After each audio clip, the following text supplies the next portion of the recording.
Assalamualaikum warahmatullahi wabarakatuh.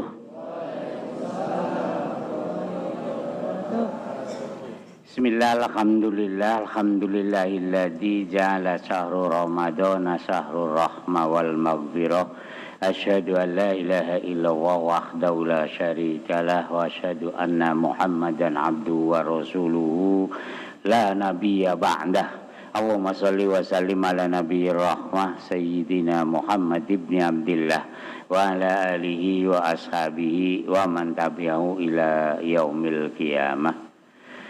Hadirin yang berbahagia, wabil khusus pembina Masjid Nurul Akbar Bapak Kyai Haji Aka Jailani yang saya hormati, segenap pengurus yang berbahagia. Kita panjatkan puji syukur hadirat Allah Subhanahu wa Ta'ala. Alhamdulillah kita bersama-sama sudah ada di akhir Ramadan. Yang kata Rasulullah, Ramadan itu ada 3 fase. Awaluhu rahmah. Di 10 yang pertama rahmah, karena banyak disayangi maka jamaah padat. Wa awsatuhu maghfirah. Kemudian di tengah-tengahnya 10 yang kedua ampunan dari Allah. Mulai itu pada rontok. Yang ketiganya itkum minan nar, dibebaskan dari api neraka. Mulai itu yang rontoknya makin banyak. Pohon duren kalau kembang banyak, tapi ujung-ujungannya buahnya dikit. Kalau korma dari awal ujung kembang stabil. Kembangnya stabil, mulai kelihatan buahnya stabil sampai akhir stabil. Rupanya bedanya dikit kita dengan di tanah lahirnya Islam, yaitu di tanah Mekah. Kita pakai konsep duren, pohon duren. Makanya kalau udah makin akhir jamaahnya makin maju. Kalau di sana konsepnya konsep korma. Makin akhir bukan makin kurang, makin padat. Itu sholat taraweh, Pak. Saya baru seminggu ada di rumah itu, pulang dari sono. Saya datang ke sono mulai hari. Kalau kita datang ke pas, tetapi begitu kita ambil hari Sabtu umroh kedua, itu di halaman Mbah gerak aja agak susah. Makanya rupanya di sana orang beribadah itu apa berebutnya orang untuk ibadah ke sana. Tetapi yang kadang-kadang kita merenung, itu untung kita orang Indonesia tuh untung, sangat beruntung. Guru-guru kita tuh untung, Pak. Untungnya apa? Kalau sholat di Masjidil Haram, di Masjidin Nabawi, Assalamualaikum warahmatullahi, itu sholat Isya orang ada yang pergi, ada yang diem aja, ada. Padahal hakikatnya Rasulullah kan mendidik, walaupun cara didikan Rasulullah secara sirri.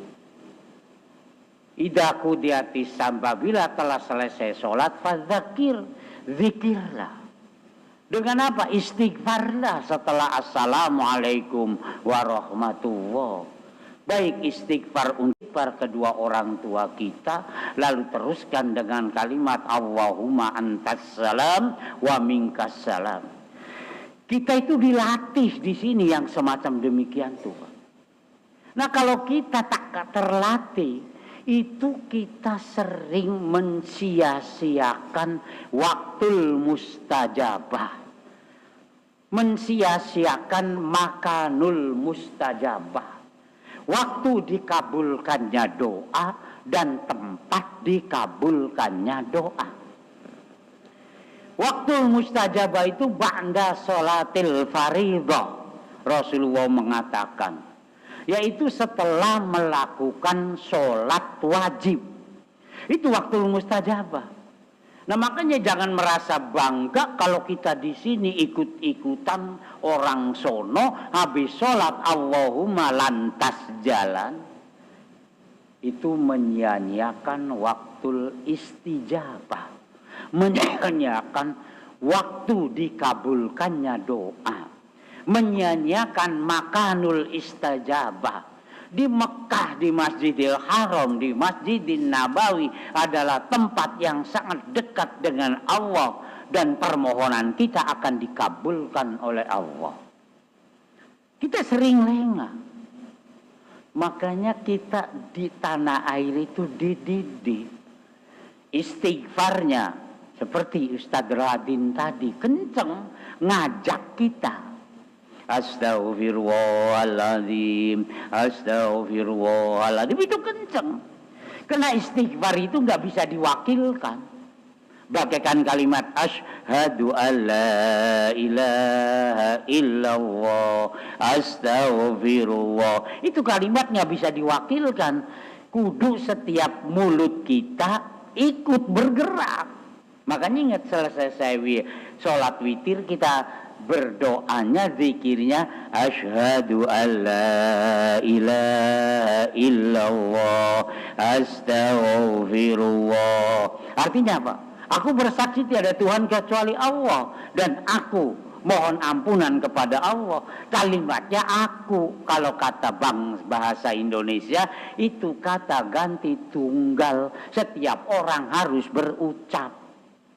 Tapi kalau udah berdoa bisa bawa anak kita. Nas'aluka ridhoka wal jannah. Kami minta ridhomu ya Allah dan kami minta surga. Keluarga kita bawa. Tapi kalau dikala istighfar syahadat setiap orang harus berucap. Makanya bagaimana tidak? Kan'an putranya Nabi Nuh alaihi, itu Nabi Nuh matur pada Allah, sa'astaghfiruka ya Allah, akan aku mohonkan ampunan kepada engkau ya Allah terhadap anakku. Tapi apa kata Allah? Innabnaka laisa min ahli. Anakmu bukan dari keluargamu. Maka sisi ini jikalau kita syahadat, kita istighfar, jangan diserahkan sama imam.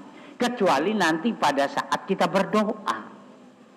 Nah, jadi kita dididik bersama-sama di sini saat di sana. Karena setelah selesai sholat di sana, cuman beberapa saat kalau mulut kita nggak biji. Jadi sekali lagi di sana, di akhir-akhir Ramadan ini bukan makin kurang, tapi makin. Yang terkadang orang sudah bikin sop barisan. Madinah itu cukup besar tuh masjidnya. Belum sahanya halaman Madinah sekeliling pagu itu udah penuh semua. Sampai sekarang Taman Bani Sa'idah. Taman Bani Sa'idah itu tempat dibaiatnya Abu Bakar setelah Rasulullah wafat. Yang tadinya itu menjadi pasar seng yang biasa bangsa kita kalau pulang dari sholat tarawih pada belanja. Sekarang jadi taman. Itu kalau udah waktu sholat, enggak siang, enggak malam, itu penuh manusia berbaris. Apalagi di bulan Ramadan. Rupanya pemanfaatan sabda Rasulullah. Orang yang umroh di bulan Ramadan ini dimanfaatkan sebaik-baiknya. Bagikan haji padaku. Rupanya kalimat ini yang menjadi sidang Ramadan yang berbahagia yang terakhir. Ketika ayat Allah turun, kutiba alaikumus syiyam kama kutiba alal ladzina min qablikum. Sekedar wajib bagi umat Nabi Muhammad, tetapi wajib bagi umat-umat yang sebelum Nabi Muhammad. Ketika perintah puasa kepada orang Nasrani umatnya Nabi Isa, yaitu siamu syahri Ramadan, perintah puasa Ramadan. Itu pada saat perintah puasa Ramadan sangat dingin atau sangat panas. Di wilayah orang Nasrani itu istadda fil harri wa istadda fil bardi. Maka puasa itu akan berbahaya bagi mereka. Karenanya orang-orang Yahudi itu akhirnya istimah, sepakat untuk memindahkan puasa syahrul Ramadan di bulan Rabiul Awal, antara musim panas dan musim dingin. Tetapi karena pemindahan itu wajadu fihi asra ayatin kafaratan lima sonau fasa ro arba'ina yauman. Orang Nasrani nambah puasa 10 hari untuk melebur apa ia lakukan, karena dia melakukan puasa di luar ketentuan puasa. Maka puasanya dia 40 hari. Itu apain? Menyempurnakan andai kata ada kekurangan-kekurangannya. Nah, kita bagi umat Islam ada kafarohnya.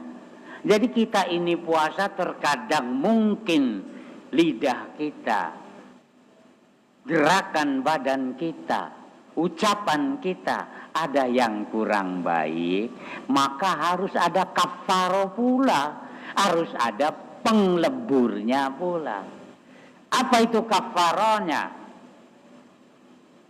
Zakatul fitri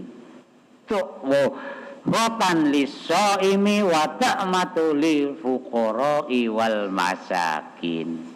Yang meleburnya kita orang Islam, puasa bulan Ramadan barangkali ada kekurangan, barangkali ada kekhilafan, sehingga buahnya kurang berhasil, maka bersihkan puasa kita dengan memberikan zakat fitrah.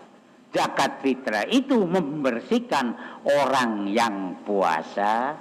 Tu'mata lil fuqara'i wal masakin, diberikan kepada orang fakir dan orang miskin. Itu pembersih diri kita secara langsung. Walaupun sekarang terkadang lagi rame itu. Bagaimana tuh ada panitia Ramadan itu sekarang, memang yang namanya fikih itu kadang-kadang geraknya kayak begitu. Pokoknya sekarang apa kata kiai ikutin, insya Allah jadi tanggung jawab. Karena ada pikiran kayak begini katanya. Jadi zakat fitrah itu fikutil biladi, makanan pokok negara. Makanya kalau diganti pakai duit bagaimana? Itu sejadi dulu, itu ada khilafiyah kayak begitu. Mengatakan yakfi. Ada lagi yang mengelas zakat, itu khilafnya banget. Jadi kalau mau ikhtiar, ini dihitung. Andai kata modal bergerak kita 4 gram emas, 2,5%. Berarti kalau 84 gram, yang 1 gram 1 juta, berarti kira-kira punya uang sampai 8 berapa ya? 84 juta ya. Nah itu kalau kita punya itu usaha ada. Nah begitu juga ada lagi sekarang zakat profesi. Zakat profesi itu kayak apa? Pekerjaan kita sehari-hari mendatangkan untuk kebutuhan hidup. Tapi ada tambahan. Biasanya kalau saya gambarkan paling gampang kayak begini. Seorang dokter sebagai aparat yang punya gaji pokok, lalu dia praktek di luar itu, maka di luar itu namanya zakat profesi.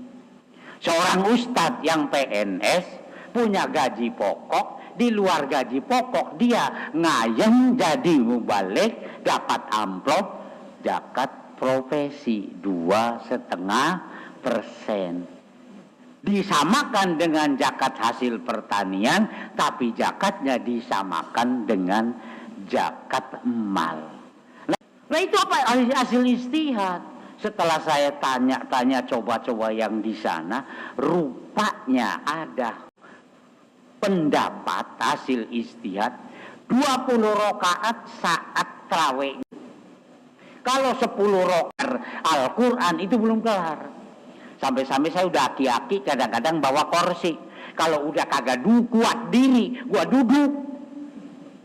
Habis duduk nanti begitu Allah Akbar mau ruku, kita ikut berdiri lagi. Boleh kayak begitu itu.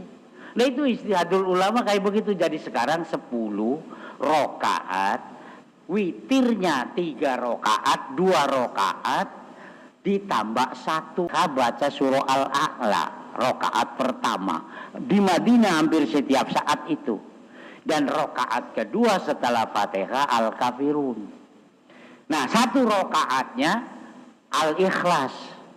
Setelah Al-Ikhlas ruku, habis ruku kunut. Itu kunut itu kalau kunut sampai capek berdiri, mulai dari Madinah fiman hadait walakal hamdu walakal syukru, dibaca semua ya orang kita ngimam. Itu jadi bukan hanya nisfu Ramadan, tetapi min awali Ramadan pakai kunut di sana.